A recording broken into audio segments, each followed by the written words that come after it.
एक दिन बड़ी बहन श्रेया अपनी छोटी बहन लीना को बुलाकर कहने लगती है, सुनो लीना, आज मेरी तबीयत कुछ ठीक नहीं लग रही है। पता नहीं सुबह से ही मेरा सिर एकदम चकरा सा रहा है। लगता है आज मैं पनघट पर पानी लेने नहीं जा पाऊंगी। अरे दीदी, आपने मुझे बताया क्यों नहीं? फिर सुबह से आप काम में लगी हुई हो। चलो दीदी, अब आप जाकर आराम करो और चिंता मत करो। मैं पनघट से पानी ले आऊंगी और घर का सारा काम भी कर दूंगी। जाओ फिर आराम करो, यहाँ मत खड़ी रहो। अच्छा लीना, मैं जाती हूँ आराम करने। एक तो ये लड़की किसी जिद पर अड़ जाए तो मेरी नाक में दम कर देती है। हाँ, और नहीं तो क्या, बिना जिद के आप मेरी बात भी तो नहीं सुनती हो। ये बोलकर लीना वहाँ से घड़ा लेकर पनघट की ओर चली जाती है और वहाँ पहुँचकर पानी भरने लगती है।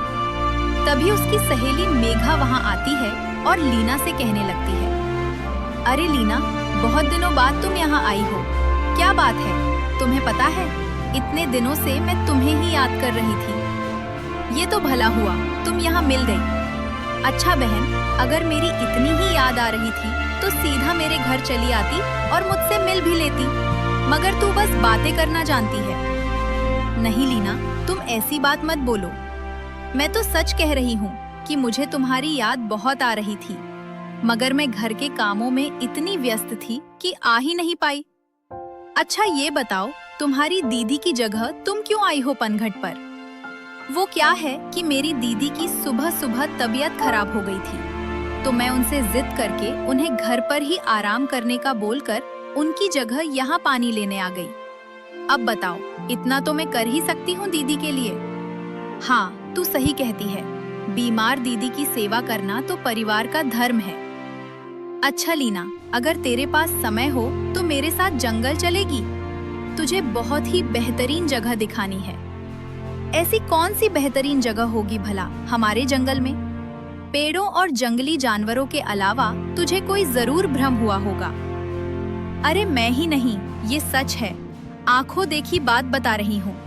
जंगल के बीचों बीच तक कोई भी इंसान नहीं जा पाया है। जो गया है वो लौटकर नहीं आ पाया। ये बात तो पूरे गांव वाले जानते हैं। मगर ये सब डरने डराने वाली बातें हैं। पहले तू चल तो मेरे साथ, तभी तुझे दिखा पाऊंगी। अच्छा ठीक है, जैसा तू बोले चल। फिर चलते हैं जंगल की बेहतरीन जगह देखने। ये सुनकर मेघा मुस्कुराती है और लीना को साथ में लेकर सीधा जंगल की ओर जाने लगती है। जब दोनों साथ में जा ही रहे थे कि तभी मेघा का भाई विपिन उन्हें मिल जाता है और वो मेघा और लीना से कहने लगता है, अरे अरे, तुम दोनों सहेलियां कहाँ साथ में जा रही हो? ये तो अच्छा हुआ, बापूजी ने मुझे जंगल लकड़ी काटने भेजा था। और मेघा, तुमको तो पनघट से पानी लाने को बोला गया था, फिर तुम घर जाने की बजाय जंगल काहे जा रही हो? कहीं नहीं भैया, मैं तो बस लीना के कहने पर उसके साथ जंगल जा रही थी। उसे कुछ जड़ी बूटी की जरूरत है, इसलिए भैया तुम घर जाओ, मैं अभी पीछे पीछे आती हूँ। अच्छा तो ये बात है, मगर तुम्हें तो मेरे साथ ही चलना पड़ेगा, क्योंकि वैसे भी तुम्हें इतनी देर हो गई है।